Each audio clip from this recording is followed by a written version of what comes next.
Sowan dengan paslon Anies Baswedan Muhaimin Iskandar dan paslon Ganjar Pranowo Mahfud MD usai mengklaim kemenangan memperoleh suara unggul dari hasil hitung cepat.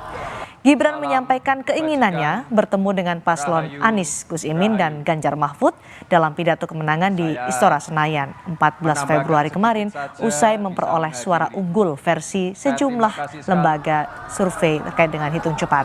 Dalam pidatonya Gibran menganggap paslon lain adalah saudara. Terkait pernyataan Gibran itu, Capres Pemilu 2024 Ganjar Pranowo mengaku belum dihubungi Gibran perihal ajakan untuk bertemu itu.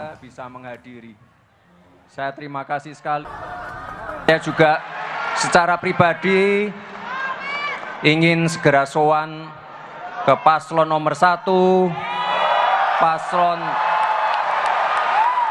paslon nomor 3. Karena sekali lagi Bapak Ibu, kita semua bersaudara.